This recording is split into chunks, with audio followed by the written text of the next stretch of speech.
एक नियम बड़ा विचित्र है हमारा शंकर पर जल चढ़ाने का। जो भाव वर्णित किया जाता है कि हम शंकर को मंदिर में जाकर जल चढ़ाते हैं तो खड़े खड़े चढ़ाएं कि बैठकर चढ़ाएं। बहुत ध्यान देना साहब।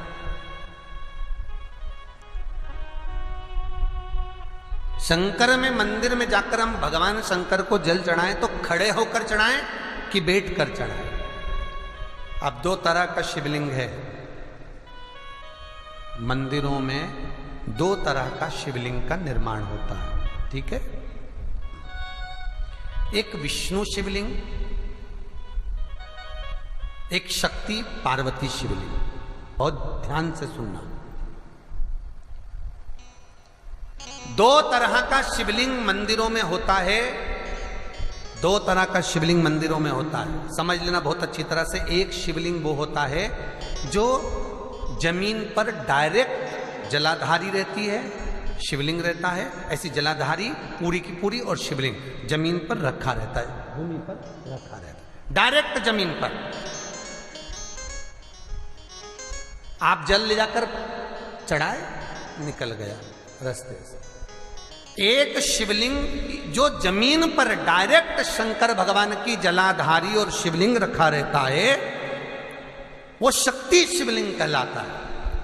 माता पार्वती का हस्त कमल उस शिवलिंग के सम्मुख में। और दूसरा शिवलिंग एक डमरू जैसा होता है। अब वो हम उसको कैसे वर्णन,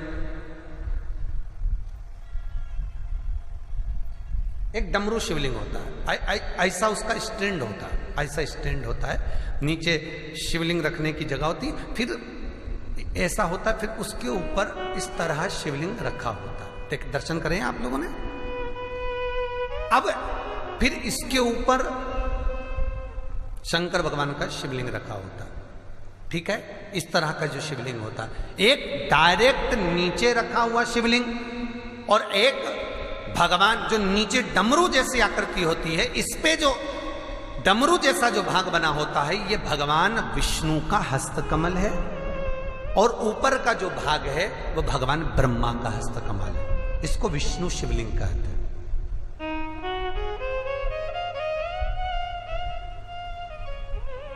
इसको हरीश्वर महादेव भी कहा जाता है। कौन सा महादेव कहते हैं?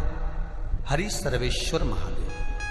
हरीश्वर महादेव भी कहते हैं, हरि सर्वेश्वर भी कहते हैं। तो डमरू जैसा जो शिवलिंग का निर्माण हुआ है मंदिर में, अगर शिवलिंग ऊंचा है, शिवलिंग थोड़ी सी हाइट पर है, ऊंचाई पर है, और डमरू जैसा भाग फिर उसके ऊपर जलाधारी के बाद शिवलिंग निर्माण किया गया है, तो वो विष्णु शिवलिंग कहलाएगा, वो हरीश्वर शिवलिंग कहलाएगा, वो हरिवंश शिवलिंग कहलाएगा, हरीश्वर कहलाएगा।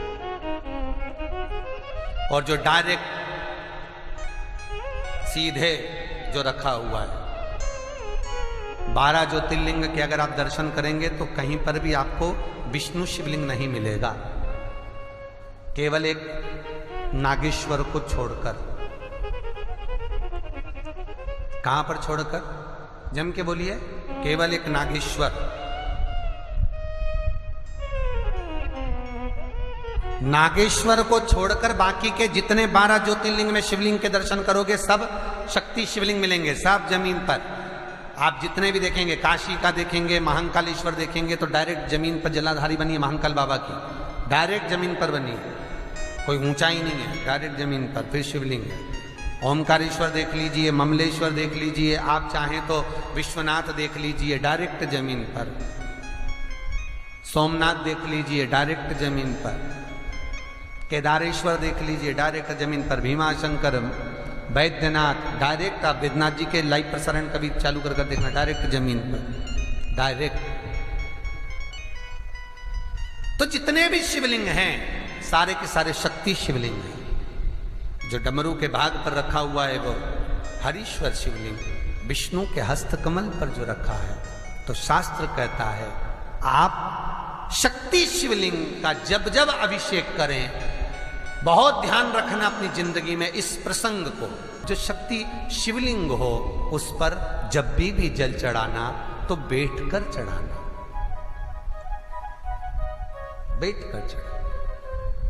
शक्ति शिवलिंग पर जब भी जल चढ़े, भले शिवलिंग कितना भी ऊंचा हो, कितना भी ऊंचा हो, तो संघी से चढ़ा दो, पर जल बैठ कर चढ़ाइए। भले शिवलिंग ऊपर है, पूरा तरह से हाथ नहीं पहुंचा, जैसे सोमनाथ जी में अब शिवलिंग कितना बड़ा है, महाकालेश्वर का शिवलिंग कितना बड़ा है, तो उसको तो बैठकर स्नान नहीं करा सकते। भले शिवलिंग कितना भी ऊंचा हो, पर अगर भूमि टच है, शिवलिंग अगर भूमि टच है, शक्ति शिवलिंग है, तो भले आधा शिवलिंग नहाए, आधे पर पानी जाए, पर बैठकर ही स्नान कराया जाता है। और महाराज यदि हरीश्वर शिवलिंग है, अर्थात भगवान विष्णु के हस्त कमल पर, ब्रह्मा के हस्त कमल पर यदि शिवलिंग है, तो वो शिवलिंग का जब भी स्नान कराएंगे, अभिषेक कराएंगे, पूजन कराएंगे, तो खड़े होकर ही करना है। और खड़े होने का भी तरीका होता है, दोनों चरण बराबर में रखकर कभी भी शंकर भगवान के शिवलिंग का स्नान नहीं कराया जाता। महाराज दोनों चरण बराबर रखकर, अगर हरीश्वर शिवलिंग है, किसी मंदिर में शंकर को जल चढ़ाने के लिए आप गए हो और शंकर को जल चढ़ा रहे हो, तो हरीश्वर अगर शिवलिंग है तो दोनों पांव बराबर रखकर नहीं, एक सीधा चरण थोड़ा सा आगे रखिए और उल्टा चरण थोड़ा सा पीछे रखकर भगवान शंकर का जलाभिषेक करने पर लक्ष्मी जैसे अपने चरण रहते हैं, भगवान शंकर उसी तरह से लक्ष्मी को दौड़ाते हुए अपने घर में प्रवेश करा।